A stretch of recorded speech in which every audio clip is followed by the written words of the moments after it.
Hey there, I'm Mysca, and this is episode 1 of Blackout MYTHBUSTERS. And what mainly prompted me to do this was not really the concept and just kind of messing around with it, but really that a lot of questions about how things interact, what works and what doesn't, all these sort of questions came up a lot when playing quads, and maybe sometimes just messing around with your equipment and seeing what you can do with it. So I'm gonna be going through 6 myths in this, things that people kind of assume that you can or can't do, to see what the truth really is. So let's get started straight away on the list.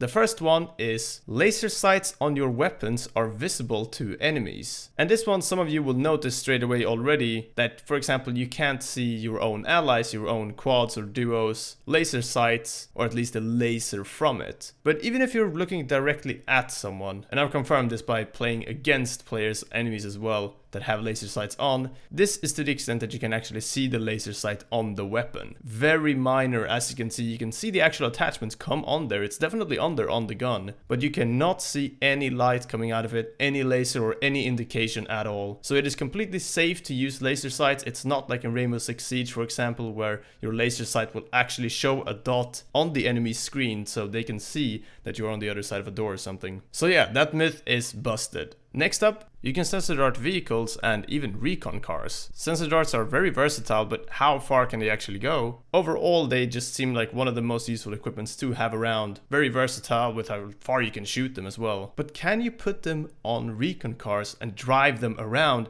as a mobile radar? A lot of people were very hesitant to this, in terms of the squad that I was playing with at the time at least, but we put it to the test. And as you can see, you can put sensor dart on recon cars, drive them around and get that same pulse. Just be careful so you don't drive the recon car out of the recon car control range, because then obviously it's just a normal sensor dart that will just be stuck in that same spot. But yeah, you can do this. You can put sensor dart on recon cars and drive them around pretty reliably.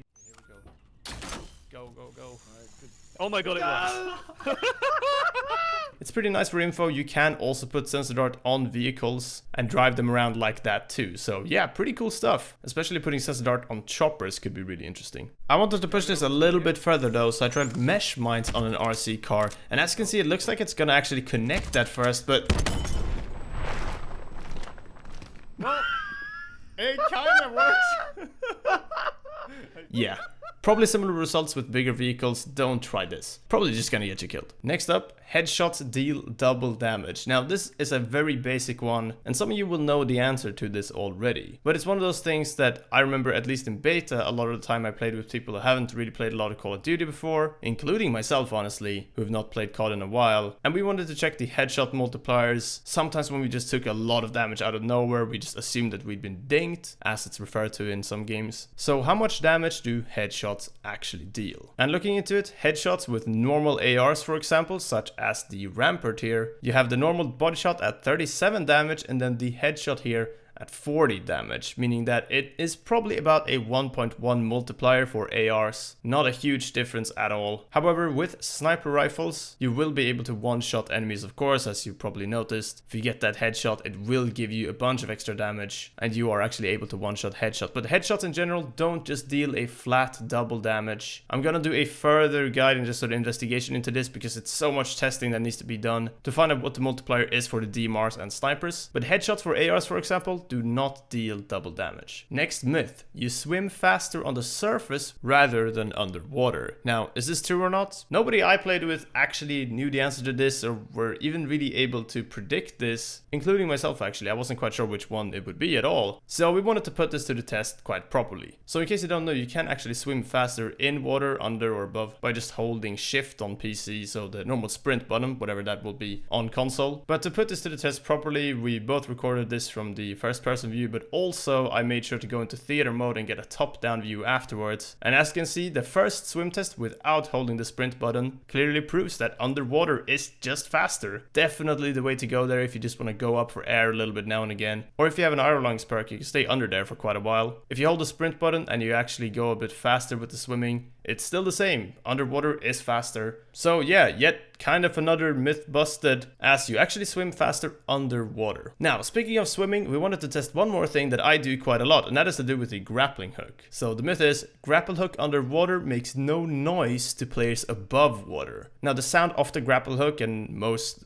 things underwater are distorted. They kind of have that muffled underwater type of noise. And grapple hooking underwater is actually a really good way to quickly get across just a bit of water, some river, or just whatever area you're in. So if I stand here where the grapple hook roughly impacts and I see my ally swimming underwater and going for the grapple hook, you can hear that it is just as loud as it is above water. So this is not safer in any way like that. And swimming underwater is probably the safest way to still get across, as at certain angles it's really hard to see into the water and see people underwater too. But grapple hooking, if you want to go fast, is definitely an option, just not stealthy. And last but not least, speaking of the grapple hook, what about grapple hooking onto flying vehicles? Now, I wanted to really try this because grapple hooking onto choppers sounds really fucking cool and maybe even sometimes useful, honestly. So just make sure to prepare, get the trauma kit out, heal up full, the chopper is in position to get up to the high ground, you got your grapple gun ready, and never mind, you can't even connect to the chopper, you can't even continue this at all. So yeah, no grapple hooking onto choppers. Another myth